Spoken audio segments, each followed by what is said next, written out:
plan, kontrabaha. Yan, isa pa sa nag-uutos ni President Bongbong Marcos. Yung gasolinahan dito sigurado to nag-adapt to sa baha. Taas. Dito maganda na yung kalsada. Baka maayos yung pagkaka-asfalto. Lang natin alam kung pag ilang buwan lang may mga ano na, lubak na.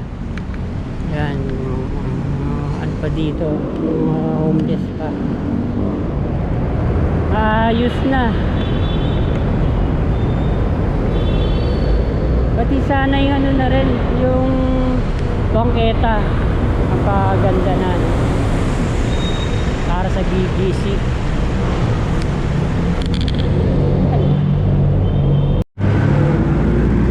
Yan, may pati na ganito sa ano, sa Araneta Avenue. Ano naman malakaran to na maayos. Bihira. Nag-adapt siguro sa ano yan, no, sa baha. Meron mga parte na ganito lang kalig yung mga sidewalk. Isang tao na makakapaglakad. Yan lang mga nakaharang ng mga poste. Mga burak pa.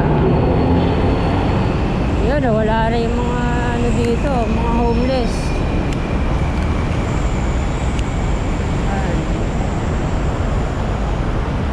Okay, na rin sigurado ito na ano, poverty alleviation.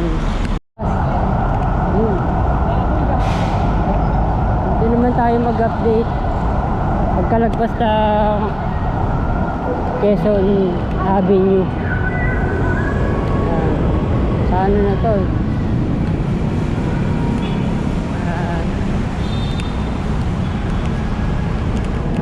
Quezon City. Pwedeng tambayan to yung mga ganito.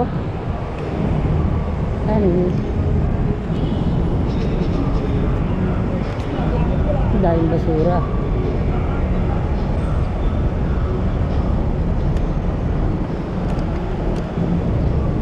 Di matindi yung baha.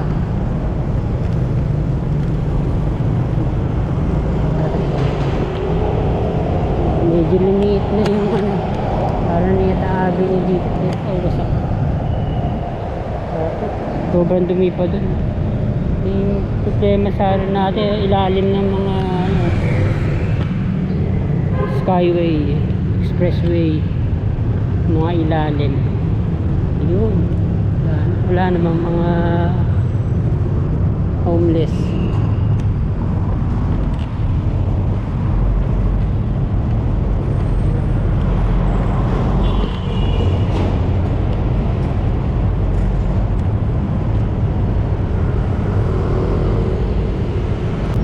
Sergeant Rivera Street, Del Monte.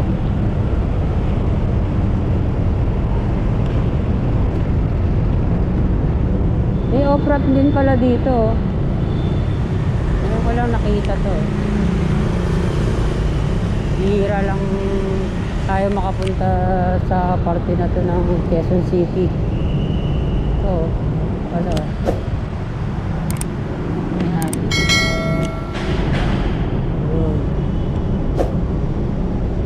Naging parte na ng ano to, ng skyway.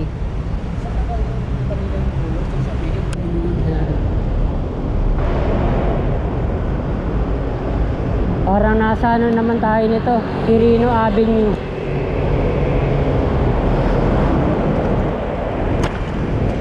Ayan. Ito nilalagyan pala ng ano, wire mesh. Toll booth.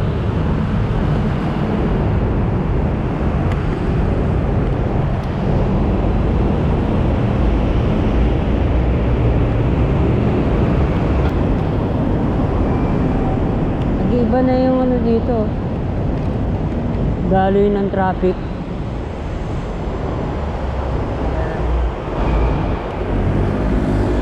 Kala mo papunta ka ng ano eh, ng Skyway, yung NLEX.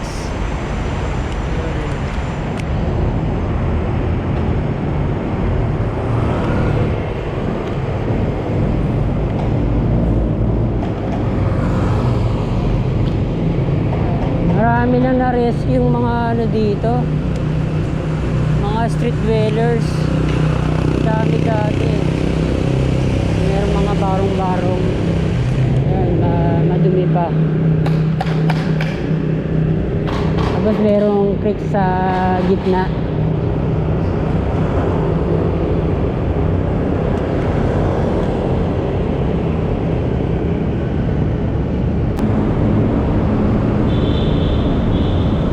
Malinis, pero sira-sira na yung ano dito, yung daanan. Ayan. Yung gasolinahan dito, sigurado to nag-adapt to sa baha. Taas. Ang taas ng pagkakagawa niya.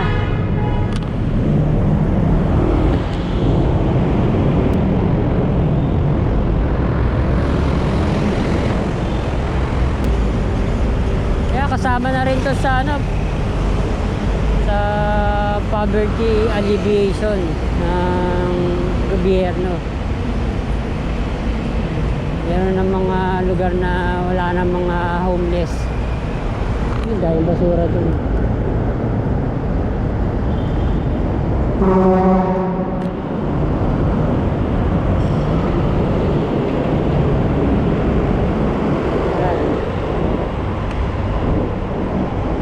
Ali yung kanal nasa ilalim ng ano ng Skyway. Dun pa meron pa mga barong-barong.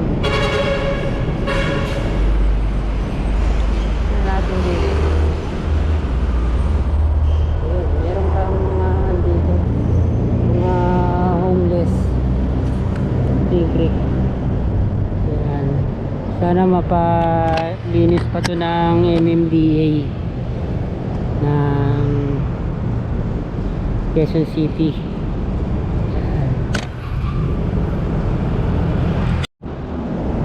Dito maganda na yung kalsada,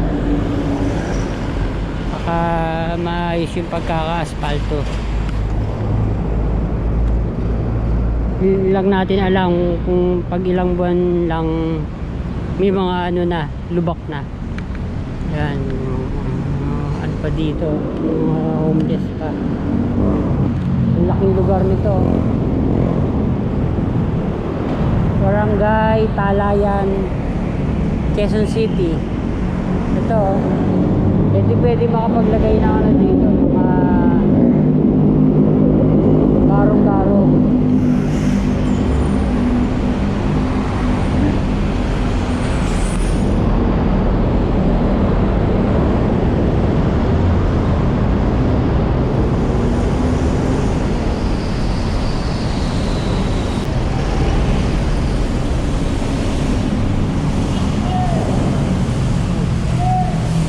BMW.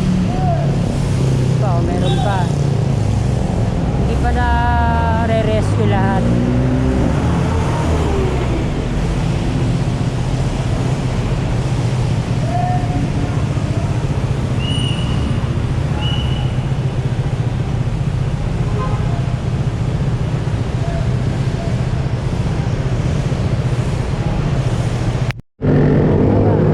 Kanto na ito na ano, Del Monte Avenue.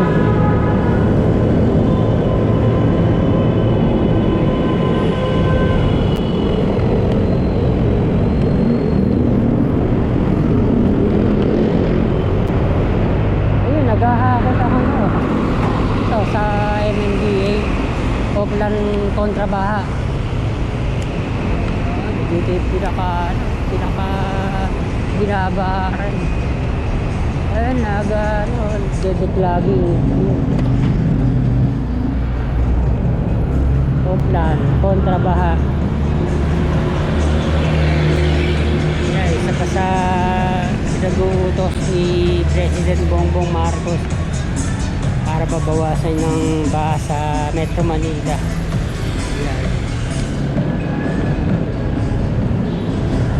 Simultaneous yan. Maraming mga estero ngayon na nililinis. Hindi lang sa Metro Manila. Sa Cebu meron din.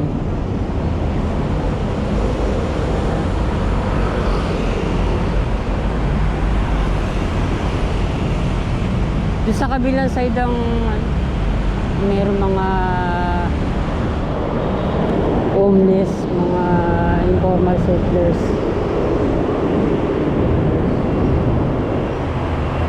Parang banda dito na yung ano, yung merong na stuck na bus sa baha. Pero pa mga ano, mga natutulog doon. Hindi kitata na yung ano, yung ilalim ng skyway.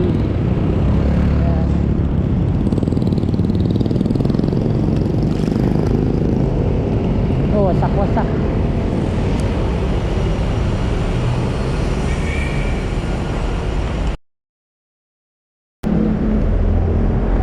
Ayun, naglilinis doon. Yun. Yan, meron pa mga naglilinis dito.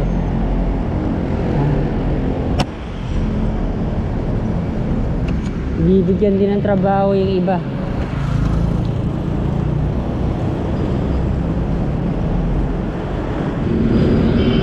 Lalo na dito sa kanto ng E. Rodriguez. Sobrang taas sa gasolinahan. Sabi siguro ba dito.